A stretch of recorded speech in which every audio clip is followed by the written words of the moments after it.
If you're like me, I get tired of always running out of stuff. It gets pretty frustrating. That's where Amazon Dash saves the day. With that simple design, it makes ordering groceries a piece of cake. Just hold down the voice button and say anything you want. It's always ready to go. Chocolate chips. And the barcode scanner is really fun to use. You never have to worry about being out of something you need. With Amazon Dash, you can order over 500,000 items. Guitar strings. Strawberry yogurt. Apples. You can check out from the Amazon Fresh website or smartphone apps. Most orders arrive the next day. And things get delivered right to your door. How cool is that? No more parking lots, waiting in lines, or losing kids in the store. Now you'll have more time in your day, so you'll never miss those special moments. Amazon Dash. Shopping made simple. How was that, Dada?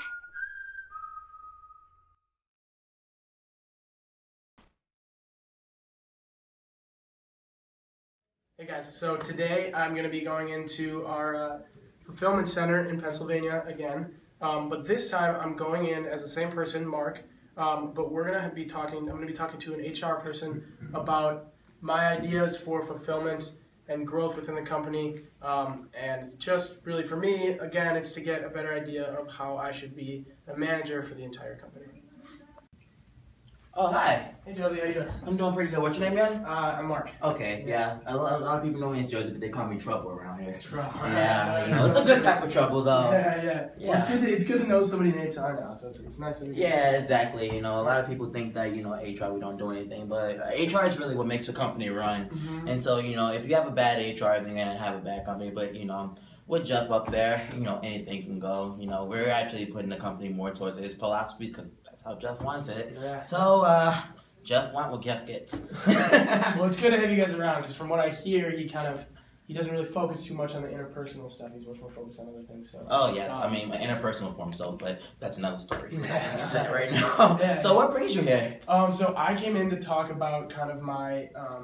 So I'm a new manager here, like you probably know, and I just want to get a better idea of I wanted to just sit down and talk to you about my kind of goals here in the company, and what it is you guys want from me, and what I really want for myself as far as like motivation to work in this company, and just kind of could you talk a little bit about like what it is that kind of the theories of motivation that there are around Amazon, and like what do you guys believe that we should do to kind of get motivated?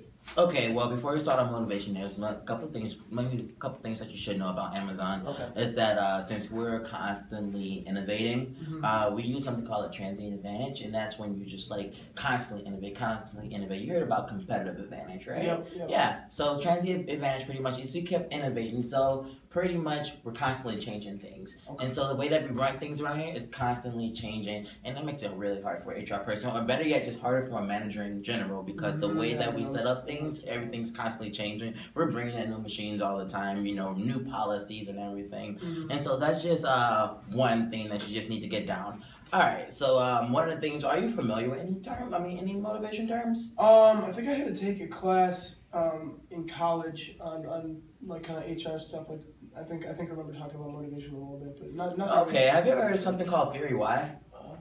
I don't think I remember that. No. Okay, well, Theory Y, there's this pretty much short thing. There's this big pyramid with 5 things. Theory Y pretty much focuses on the upper level things: love, esteem, and self-actualization. And that big thing on self-actualization. I'm sorry. Okay. So Jeff is the type of person that, you know, like I said, my view, what Jeff wants, Jeff gets. And so it's about, you know, fulfilling his view of what the company thinks. So self-actualization is actually a big thing with him. Okay. Another thing is expectancy theory. I mean, if you really think about it, everybody thinks that performance leads to award, which is true in most situations. I mean, you're pretty sure you heard of the 6-point system that we have here, right? Yep. Exactly. So every minute that you're not working is another dollar that Amazon loses. So that's like another thing about that. So again, like scarcity theory, like performance leads to awards. We always constantly expect people to work hard. And you know what? When you're looking to hire people, just remember, just like we are working, we are striving for the best workers. People are always going to be there on time and performing the best, because the better you perform, the better our customers are going to get. Okay. And that's just an amazing thing. But also, another thing that comes from performance, you know, Jeff likes people that are really smart, you know. And here's my thing with being a hiring in HR and by you being a manager. Here's a little advice. I would never hire anybody that's not smarter than you. Okay. I mean, wouldn't you agree? Why would you hire somebody that's dumber than you? That's just... Sometimes it's hard to find people like that, you know. But... It's true, but at Amazon, we strive for the best, you know. All right, and another thing, McClellan's need theories, all right? One of the big things is need for achievement. You know, here we are big on achievement. But like I said, we are constantly innovating, so we're constantly striving for better, like, you know, first, like with shipping, it was like, okay, here's a month, but now we're down to like 2 days shipping, like, you know, and now we're down to like, you know, some places we're starting to implement this 2-hour shipping, which I honestly think is crazy. But you know what? Achievement, need for affiliation, need for power, you know, all those things tie into Amazon. And as a manager, you're definitely going to have to be motivated. And it sounds like, so what I'm getting is you guys really want us to be like motivated by success, right? And exactly. Amazon has to be number one. Okay. Or especially in Just Group, we have to be number one. Okay, that's good to know. Then, yeah. So, exactly. Okay. Is there any more questions that you have for me? Not really. So just to sum up, to kind of really get a good idea of this conversation we had, is what you want to stress is that I should be motivated here about just kind of doing the best I can, and making Amazon progress overall, right? So we care a lot about the numbers of it all, and kind of the how quickly we can get everything done. And okay. I mean, you're wrong. I'm just kidding. That's why they call me trouble. Yeah, but exactly, man. But yeah, just if you have any more questions, just feel free to pop by. We're here to help each other. You know, we're all a team. So if you have anything, just feel free to reach out to me. Okay. All right. Nice to meet you. Yeah, you too. I'll see you later. Reaction after watching some of the Amazon's employees' reactions and, you know, what they think about Jeff and his expectations. I understand that several employees have a difficult time adapting to his standards that he and Amazon set, but he understands what makes the company successful. He sets very high expectations for his employees, and he knows that the work is tough. Jeff is very responsible, which is shown through his strong desire not to let people down. He feeds on people relying on him, which makes him more responsible.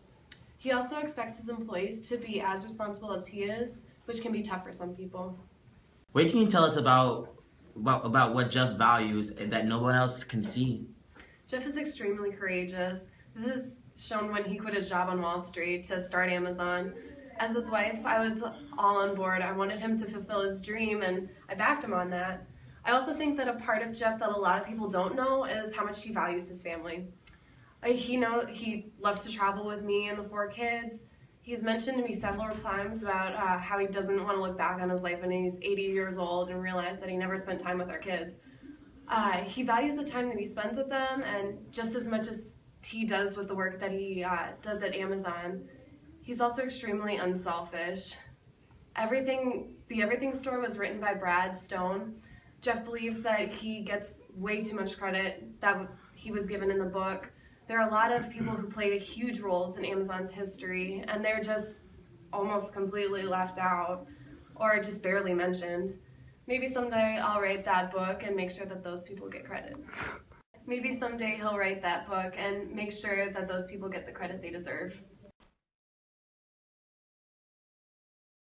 Hey guys, Jeff here again. So to end the show, our final scene, I'm gonna go meet our employees from the Allentown Distribution Center again, but this time they're gonna figure out that it was actually me. And we'll see how it goes. They might be a little surprised, but I'm really excited, so let's get into it. So why do you think we're here? I can't believe Jeff, the CEO, called us. Oh no, but I smell trouble. I think we're in big trouble. Yeah. Oh, Hey, Mark. How you doing, Mark? So, funny thing, I'm not actually Mark. I'm Jeff Bezos. Whoa! Oh my lord. It's the glasses. I know. Yeah. We did a while. We took a long time to kind of put together some makeup and a whole new look for me, so you guys couldn't tell it was me. So this was actually a TV show stunt for a show called Undercover Bosses. Oh, and so no. the situation was I was going to go in and meet a couple of our great employees to get a new perspective on how to be a leader within the company and to really gain a better idea of how I can do a better job with you guys and what it is that Amazon needs to improve on overall. So yeah. Okay. Boy. So it's been a really good experience, and don't feel weird because like you didn't know it was me or whatever. That's fine. I really I liked was a lot. just being honest. Yeah, that's good. That's good. I really liked you guys' honesty. It was great to get this perspective. It's been a lot of fun, and I appreciate it a lot. Thank you guys. No Thank problem. you. Nice to meet you, Jeff. Nice to meet you. Good to meet you. Here, I'm going to sit down with my behavior coach, Tim, a friend of mine who's helped me along the way to be a better leader throughout the whole process of being a CEO. And we're just going to talk a little bit about the experience I had here and what I can do to learn from this and to improve from this. Thanks.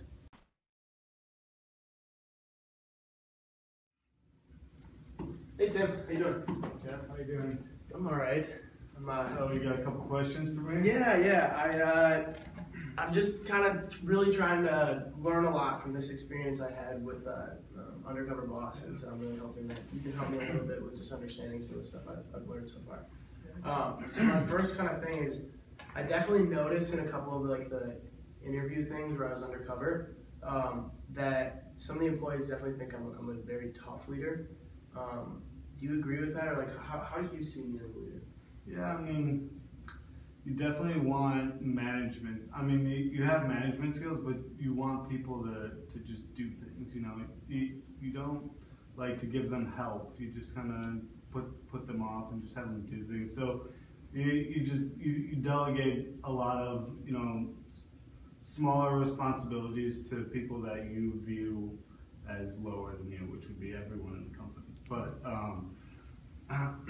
so in doing that, some employees they think that you just kind of like give them busy work, But what you're really trying to do is you're trying to focus on the creation part, the innovation part of Amazon, and I think that it all has a role. So it's very autocratic when you look at your leadership style. Let's see here. It looks like you have a high concern for production. So, like I said, you want work to get done. Okay, well, how do you think that reflects, or like how do you think that works with my personality? Like I know sometimes people don't really understand like why I act the way I act. Do you think that has to do a little bit with my personality, or? Well, I mean, your personality definitely influences the way that you approach things. You have a very active attitude towards goal achievement. So, I mean, you just want things to get done, and you want things to be done well. When you delegate a task to someone, you want that task to be done well because you know that you could do it better, but you just don't have enough time to. I mean, as we've seen Amazon progress, it seems like the social cohesion part isn't really a big part of Amazon, especially with its employees.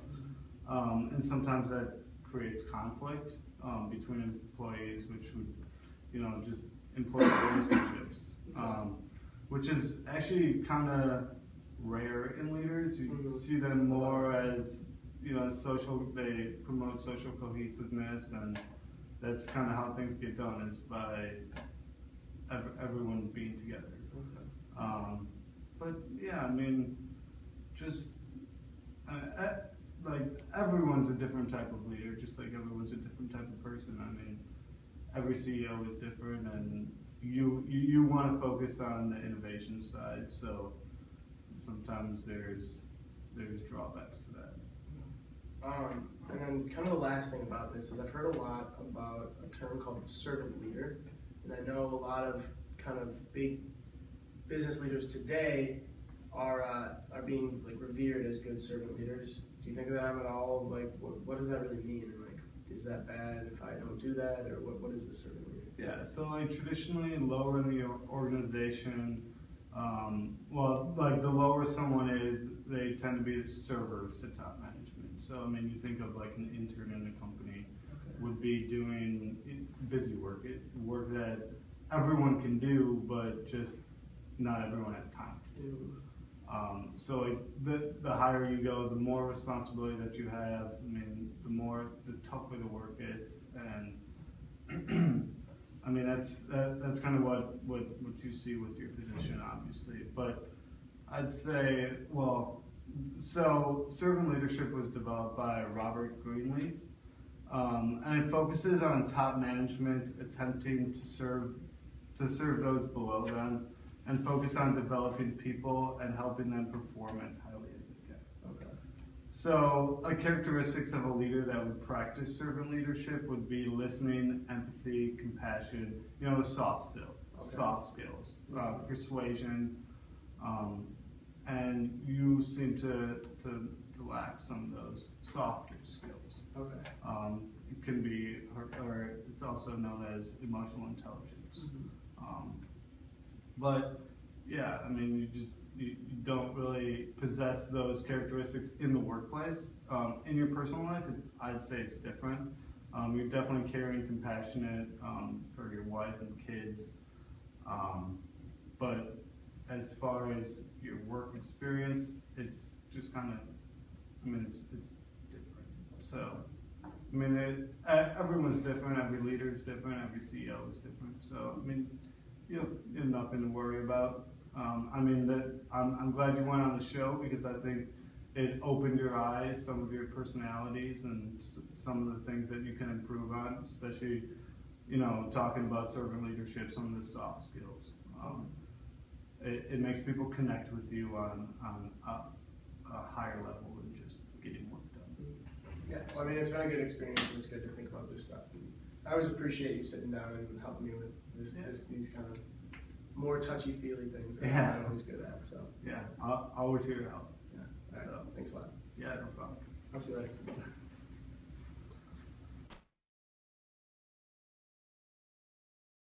Hey guys, I just wanted to say thank you for checking out the show. Thanks for coming and seeing Amazon from the inside.